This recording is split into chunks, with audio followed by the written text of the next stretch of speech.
என்ன நினைக்கிறோம் அப்படின்னா, ஒரு சாதாரணமாக வழக்கு மொழியில் சொல்லுவாங்க, ஒரு கிள்ளுக்கீரை அப்படிங்கிற மாதிரி ஒரு சாதாரணமான ஒரு விஷயமாக நினைக்கிறோம்.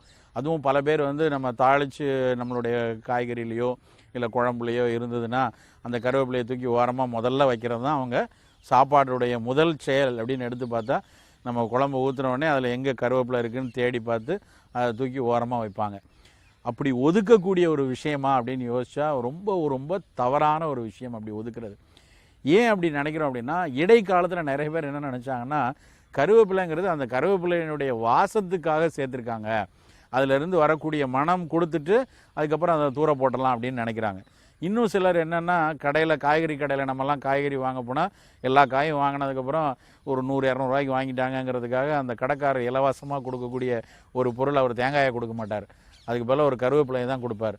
ஏங்க அப்படி இலவசமாக கிடைக்கிறது இல்லை கொசுராக கிடைக்கிது அப்படிங்கிறதுனால அது மேலே ஒரு அலட்சிய பார்வை நிறைய பேருக்கு இருக்குது. நான் கருவேப்பிலையை பற்றி இன்றைய தாவரவியல் விஞ்ஞானம் வந்து படிக்க பார்த்தோன்னா, அது பல நோய்களை வராமல் தடுக்கிறதுக்கும் இன்றைக்கு பயமுறுத்திட்டு இருக்கக்கூடிய முக்கியமான நோயான சர்க்கரை நோய்க்கு வந்து இந்த கருவேப்பிலை எந்த அளவுக்கு பயனாக இருக்குங்கிறதெல்லாம் தெரிய வர்றது ரொம்ப ஆச்சரியமாக இருக்குது. கருவேப்பிலையில் அப்படி என்ன இருக்குது அப்படின்னு பார்த்தீங்கன்னா, கருவேப்பிலைக்குன்னு ஒரு பிரத்யோக மனம் இருக்கும். அதை நல்லா ஃப்ரெஷ் கருவேப்பிலையை எடுத்து லேசாக கசக்கிட்டு முகர்ந்து பாருங்கள், அதில் வந்து ஒரு நமக்கு கிடைக்கக்கூடிய ஒரு மனம் இருக்குது இல்லையா, அந்த மனம் தரக்கூடிய ஒரு ஆல்கலாய்டு வந்து கார்பசோல் ஆல்கலாய்டு அப்படிம்பாங்க.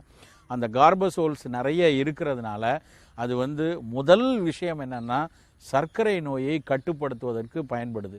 இன்றைக்கு வெளிநாடுகளில் வரக்கூடிய பல மூலிகை மருந்துகளில், நம்ம நாட்டு மருந்துகளில் இருக்குங்கிறது வேறு விஷயம், வெளிநாட்டு மூலிகை மருந்துகளில் கூட அவங்க முக்கியமான சர்க்கரை நோயை கட்டுப்படுத்துவதற்கு அவர்கள் சேர்ப்பது வந்து கருவேப்பிலையினுடைய ஒரு எக்ஸ்ட்ராக்டாக பயன்படுத்துகிறாங்க. அது மட்டும் இல்லை, இந்த கருவேப்பிலை வந்து எப்போவுமே இந்த சர்க்கரை நோய்க்கு வந்து ஒரு விஷயம் என்னென்னா, அது தனியாக வராது, கூட 2-3 இதை சேர்த்துட்டு வரும். கூடவே இரத்த கொழுப்பு கொஞ்சம் கூட இருக்கும், சில பேருக்கு பார்த்திங்கன்னா இரத்த கொதிப்பு அதிகமாக இருக்கும். இந்த மாதிரி இரத்த கொதிப்பு, இரத்த கொழுப்பு, சர்க்கரை இந்த 3 காம்பினேஷனாக வரக்கூடிய பல்வேறு நபர்களுக்கு கருவேப்பிலை மிகச்சிறந்த ஒரு உணவு. ஏன்னா அது வந்து கெட்ட கொலஸ்ட்ராலை குறைக்குது, நல்ல கொலஸ்ட்ராலை கூட்டுது அப்படின்னு சில ஆய்வுகள் சொல்லியிருக்காங்க. NIDDM அப்படின்னு சொல்லுவாங்க, நான் இன்சுலின் டயபெட்டிஸ் மெலிட்டஸ், நான் இன்சுலின் டிபெண்டன்ட்.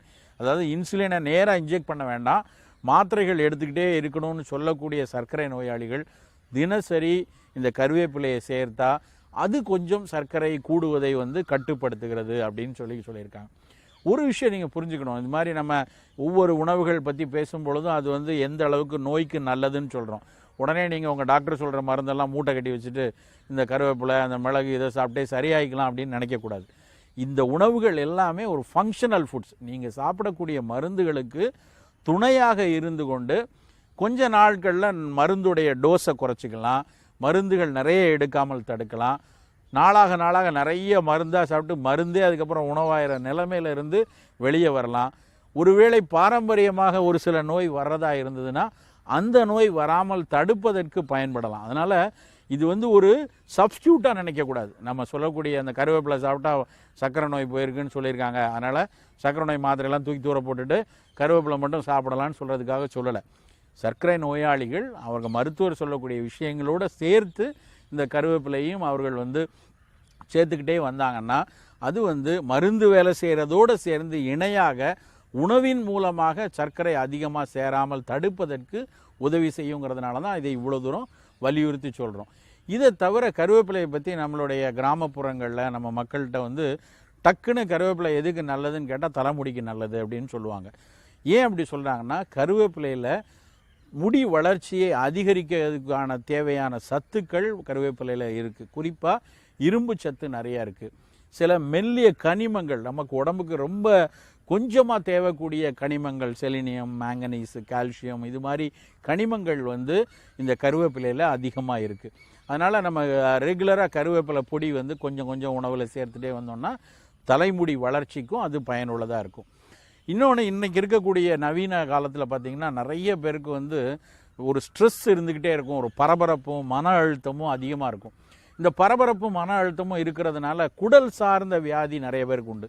வாய்வு தொந்தரவு, வயிற்று பிரச்சனை, நெஞ்சை கரிக்கிறது, இல்லை எது கழிச்சிட்டே இருக்கிறது. அதில் ஒரு முக்கியமான வியாதி வந்து இரிட்டபிள் பவல் சிண்ட்ரோம் அப்படின்னு சொல்லுவாங்க. சாப்பிட்ட உடனே அவர் வந்து டாய்லெட் போயிட்டு தான் வெளியே போவாங்க. இல்லை எங்கேயாவது வெளியே போகணுன்னா எதுக்கும் ஒரு தடவை போய் மலம் கழித்து விட்டு போயிடலாம் அப்படிம்பாங்க. இல்லை ஏதாவது ஒரு சின்ன பரபரப்பு வருது, இல்லை ஒரு சூடாக ஒரு காஃபி குடித்தா கூட டாய்லெட் போயிட்டு வரணும் அப்படின்னு நினைப்பாங்க. இந்த மாதிரி ஒரு குடலில் வந்து ஒரு இரிட்டபிலிட்டி வந்து அடிக்கடி மலம் கழிக்க வைக்கக்கூடிய ஒரு வியாதி வந்து இந்த இரிட்டபிள் பவுல் சிண்ட்ரோம். அதுக்கு ஒரு அற்புதமான மருந்து வந்து கருவேப்பிலை. நீங்கள் அதுக்கு வந்து நிறைய பேர் பார்த்தீங்கன்னா அதனால் மன உளைச்சலுக்கே ஆளாகி எங்கே போனாலும் டாய்லெட் போகணும், அதை தேடிகிட்டே இருக்கணும், போகிற இடத்துல டாய்லெட் இருக்கணும், இப்படி நினச்சே தன்னை வந்து பணிகள்லாம் திட்டமிடக்கூடிய அளவில் மன உளைச்சலில் இருப்பாங்க. அவர்களுக்கு இந்த கருவேப்பிலை வந்து ஒரு நல்ல ஒரு மருந்து. தினசரி சுடு சாதத்தில் கொஞ்சம் போல் கருவேப்பிலை பொடியை போட்டு அவர்கள் வந்து சேர்த்துக்கொள்ளலாம். இந்த இரிட்டபிள் பவுல் சிண்ட்ரோம் மாதிரி இன்னொரு பிரச்சனை அமீபியாசிஸ்ன்ட்டு. இப்போ வெளியில் வேலை செய்கிறவங்க நிறைய பயணம் பண்ண வேண்டியிருக்கு, மார்க்கெட்டிங்கில் இருக்காங்க, வெளியே போகிற இடங்களில் சாப்பிட்ற உணவு, அது குடிக்கிற தண்ணீர், அதனால் வந்து மலம் கழிச்சல் வந்து அதிகமாக இருந்துக்கிட்டே இருக்கும். இந்த எண்டமிபா ஹிஸ்டோலிக்கா அப்படின்னு சொல்லக்கூடிய ஒரு நுண்கிருமி உள்ளே போய் உட்காந்துக்கிட்டு சாப்பாடை வந்து அடிக்கடி மலம் கழிக்க வச்சுக்கிட்டே இருக்கும். அந்த நோய்க்கும் அந்த எண்டமிபாவை குறைக்கிறதுக்கு வந்து கருவேப்பிலை வந்து ரொம்ப பயனுள்ளதாக இருக்கும். ஏன்னா அமீபியாசிஸ் அப்படியே விட்டுட்டோம் அப்படின்னா சில நேரங்கள் அது ஈரலில் வந்து கட்டிகளை உருவாக்கணும்னு சொல்லி இன்றைய அறிவியல் சொல்லுது. ஸோ அதையும் தடுப்பதற்கு வந்து இந்த வந்து நம்ம கருவேப்பிலை வந்து பயன்படுது. தொடர்ச்சியாக கருவேப்பிலையை சேர்த்து கொண்டு வர வர நமக்கு இந்த நோய்கள் வராமல் வந்து தடுக்கும் அப்படின்னு சொல்லி இன்றைய ஆய்வுகள் சொல்கிறாங்க. ஸோ ஒரு சாதாரண ஒரு மலம் கழித்தலை நிறுத்துறதுக்கு, தலைமுடி வளர்கிறதுக்கு, இரும்பு சத்து நல்லா உடலில் தொடர்ந்து ஏற்றுக்கொள்வதற்கு, சர்க்கரை வியாதியை கட்டுப்பாட்டில் வைத்திருக்கிறதுக்கு, இரத்த கொழுப்பு அதிகம் சேராமல் வந்து தடுப்பதற்கு, இப்படி பல வகையிலையும் இந்த கருவேப்பிலை பயன்படுது. இந்த கருவேப்பிலையை வந்து எப்பொழுதுமே ஃப்ரெஷ்ஷாக பயன்படுத்துறது முக்கியம். பொதுவாகவே மணமூட்டிகள் எல்லாத்தையும் வந்து நல்ல கிடைத்த உடனே நம்ம பறித்த உடனே பயன்படுத்துறது. அதுக்காக நம்ம மிளகை போய் பறிச்சுட்டு வர முடியாது, இல்லைன்னா பட்டையை போய் லவங்க பட்டையை எடுத்துட முடியாது. கிடைத்த உடனே நல்லா காற்று புகாத பாத்திரத்தில் போட்டுக்கணும். கருவேப்பிலையை வந்து ரொம்ப உலர்ந்து போகாதபடி நம்ம வந்து அதனுடைய மனத்தன்மை கெட்டு போகாதபடிக்கு அதை உதிர்த்து ஒரு டப்பாவில் போட்டு நம்ம ஃப்ரிட்ஜுக்குள்ளே வச்சுக்கலாம்.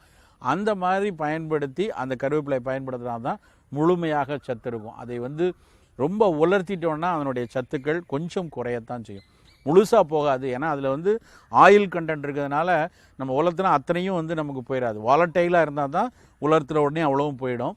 கருவேப்பிலையில் கொஞ்சம் ஆயில் கண்டென்ட்டும் இருக்கிறதுனால உலர்த்தினாலும் அதனுடைய இலைகளினுடைய நார்களில் அந்த சத்துக்கள் இருக்கத்தான் செய்யும். முடிந்த வரைக்கும் ஃப்ரெஷ்ஷாக பயன்படுத்தணும். தாளிக்கிறப்போ இல்லை கருவேப்பிலை சட்னி அரைக்கிறோம், கருவேப்பிலை பொடியாக செய்கிறோம், ஃப்ரெஷ்ஷாக பண்ணலாம். இல்லை இந்த மாதிரி ரொம்ப தொடர்ச்சியாக அவர்கள் வந்து சர்க்கரை நோய் இருக்குது, இரத்த கொழுப்பு இருக்குது, இல்லை இரிட்டபிள் பவுல் சிண்ட்ரோம் இருக்கிறவங்க நிழலில் உலர்த்தணும். நல்ல சுள்ளுன்னு வெயிலில் கொண்டு போய் அதை போய் போட்டு கருகலாக காய்க்கக்கூடாது, இல்லைன்னா எங்கேயாவது ரொம்ப ட்ரையரில் வச்சு எடுக்கக்கூடாது. அதுக்கு பதிலாக நல்ல நம்ம வீட்டு பகுதியிலேயே எங்கே நிழலாக இருக்கோ அங்கே உதிர்த்து போட்டு அந்த கருவேப்பிலையை வந்து உலர்த்திய பொடியை வந்து பயன்படுத்தலாம்.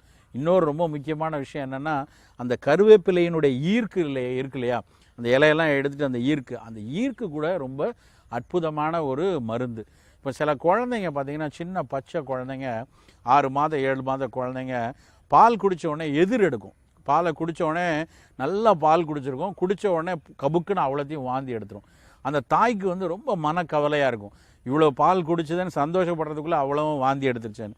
அந்த பால் எதிரெடுத்தலுக்கு வந்து கருவேப்பிலையினுடைய ஈர்க்கை நல்லா கொஞ்சம் தண்ணியில் ஊற வச்சு நசுக்கி கொஞ்சம் தாய்ப்பாலோடு சேர்த்து ஒரு 3 சொட்டு 2 சொட்டு அந்த 6 மாத குழந்தைக்கு 7 மாத குழந்தைக்கு கொடுத்தோன்னா அந்த டைஜஸ்டபிலிட்டி வந்து நல்லாகி அந்த வாயுனால் அந்த எதிரெடுக்கிற தன்மை வந்து போகும். முதல்ல அந்த குழந்தைய நல்லா முதுகில் போட்டு தட்டி அது வாயு இல்லாதபடி நம்ம பார்க்கணும். எப்பொழுதுமே தாய்ப்பால் கொடுத்ததுக்கப்புறம் தோளில் போட்டு நல்லா முதுகை தட்டி விடணும். அதையும் தாண்டி அடிக்கடி வாயுனால் அஜீரணத்தினால் எதிரெடுத்தால் கூட இந்த கருவேப்பிலையினுடைய ஈர்க்கு பயனுள்ளதாக இருக்கும். அந்த அளவுக்கு இந்த கருவேப்பிலை வந்து பச்சை குழந்தையிலேருந்து வயசானவங்களுக்கு வரக்கூடிய நோய் வரைக்கும் பயன்படக்கூடிய ஒரு பொருள் கருவேப்பிலை. அதனால் நம்ம அதை வந்து இனியாவது இலையில் அதை ஓரமாக பரிமாறினோடனே தூரத்துக்கு போடுறது, இல்லை அது ஏதோ தேவையில்லாத பொருள் நினைக்கிறது, இல்லை இலவசமாக கிடச்சிதுன்னா அதனால் அது ஒரு கொசுன்னு நினைக்கிறதெல்லாம் ரொம்ப விட்டுட்டு கருவேப்பிலையை தேடி பயன்படுத்துவதற்கு நம்ம பழகி கொள்ளணும். அப்படி எடுத்துக்கிட்டோன்னா